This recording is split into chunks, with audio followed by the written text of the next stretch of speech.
華勤技術3296呢隻嘢，表面係代工之王，你部手機、平板、AI 伺服器都可能係佢整。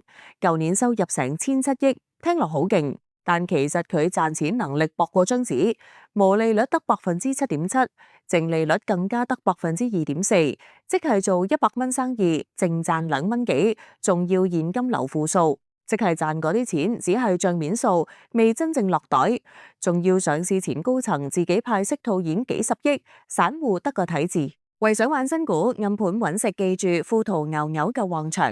開戶之前入邀請碼 MCSN， 即刻搶200蚊現金券加1800蚊迎新。條片有攻略，睇片跟住嚟，包你容易過喺茶樓搶到1蚊一隻雞。同 A 股比，H 股招股價折讓約3成幾，聽落好抵，但港股同股不同命，代工股一向要折讓，隨時有水位都睇唔到，所以值唔值得抽？如果係短線投機，上面講嘅風險對你影響較少，只要基石鎖倉近50%，AH 折價31%，故事還在，首日仍有乾升可能。長揸就唔好啦，除非佢改善到低毛利同現金流問題。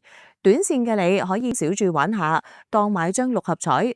博大戶首日貼高，但記住跌就要走，唔好貪心。總之，華勤賺錢靠量，你賺錢要靠快，鬥快落車先係贏家。